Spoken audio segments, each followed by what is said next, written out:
Ni kweli si kweli jameni? Nikiripotia runinga ya Magharibi, jina langu ni Branford Namure.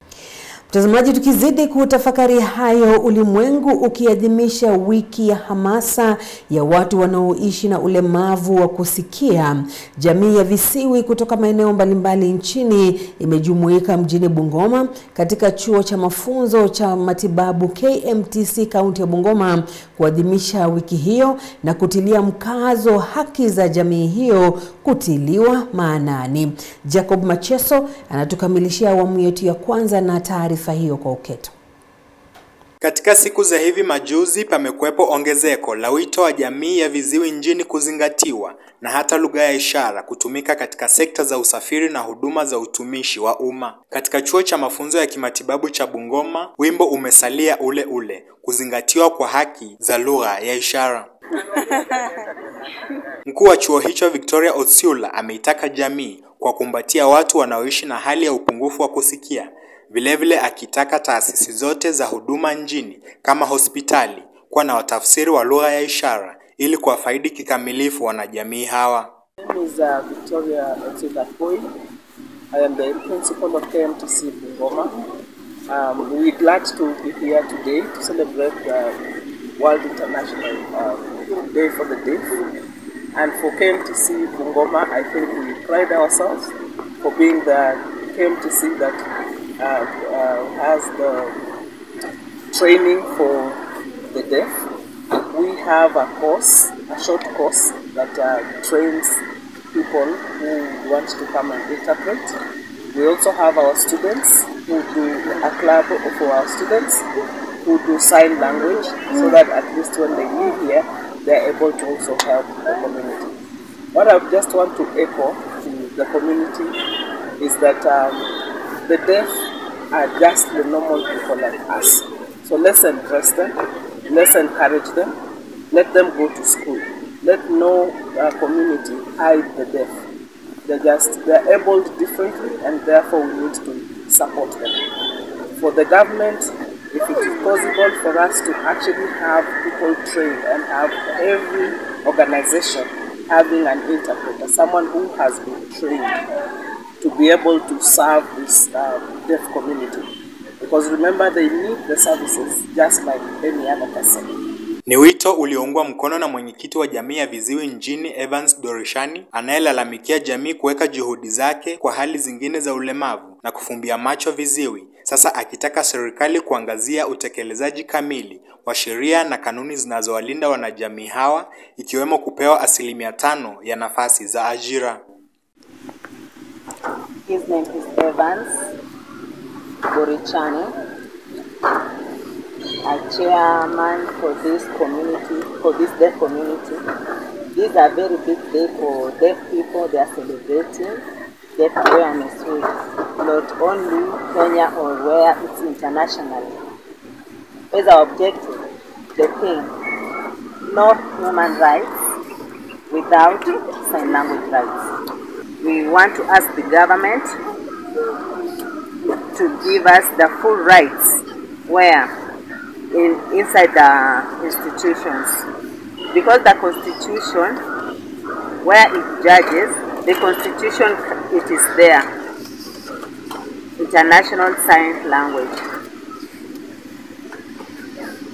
For the Disability Act 2025, we have it there. National Council Policy, we have there. The law has there, sign language is there.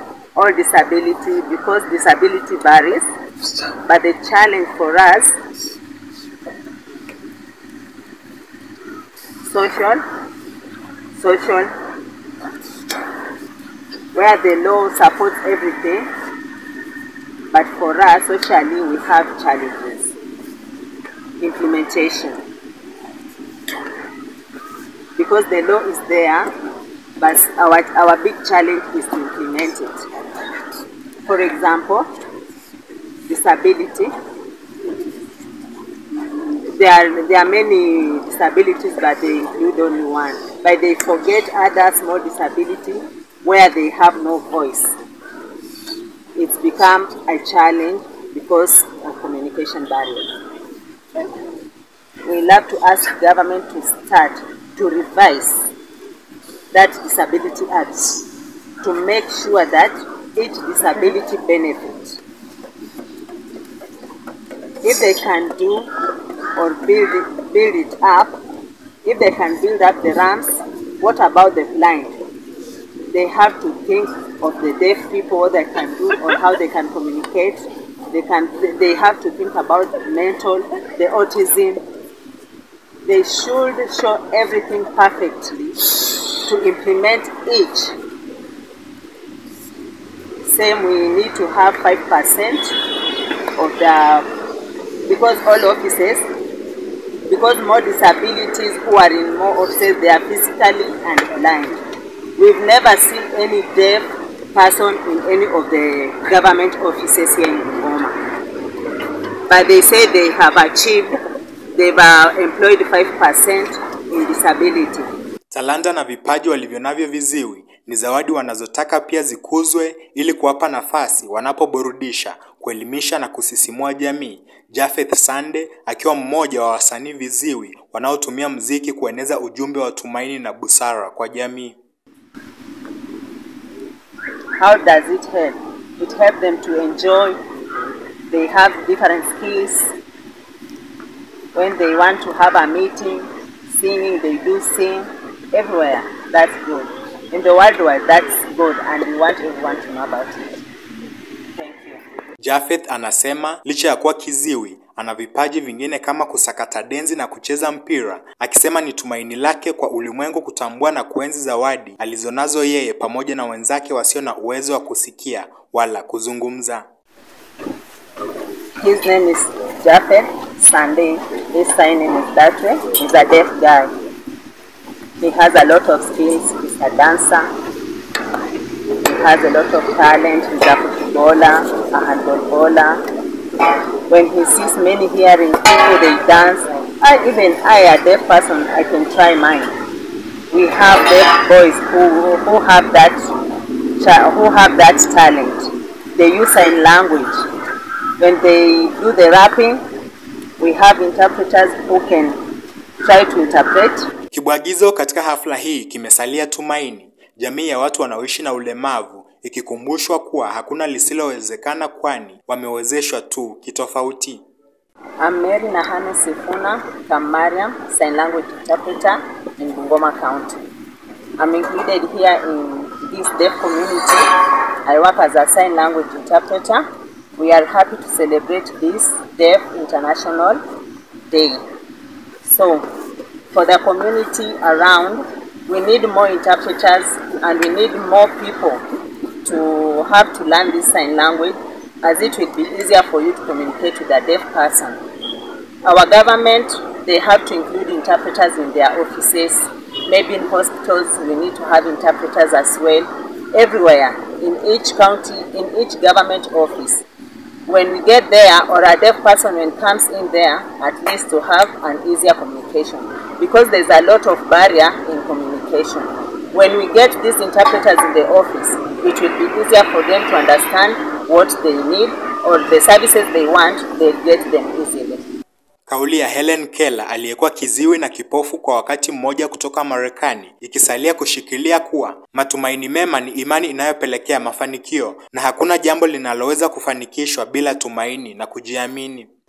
And Evans says he needs our students to also do research.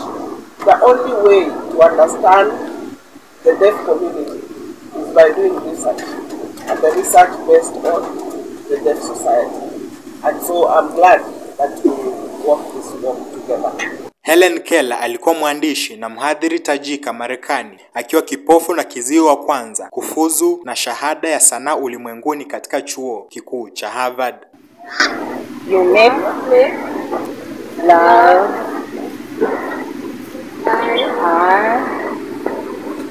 and you, Jesus, make love. Habengama pia alifuata mtindo huo na kujiamini kama kipofu kiziwi wa kwanza kufuzu na shahada ya sheria kutoka chuoni humo mwaka wa 2013. Lord, our Father. Hafla hii imehudhuriwa na Askofu John Toili, mzaliwa wa Mlima Elgon aliyefuzu na shahada ya theolojia nchini Uganda baada ya kupata mafunzo ya ushonaji nguo. Love you. Na sasa anatarajiwa kufuzu na shahada ya uzamili anayosomea nchini Kenya. Nikiripotia runinga ya Magharibi, mimi ni Jacob Maacheso. And me. Amen. Na kinara wa chama cha DCP Rigathi Gachagua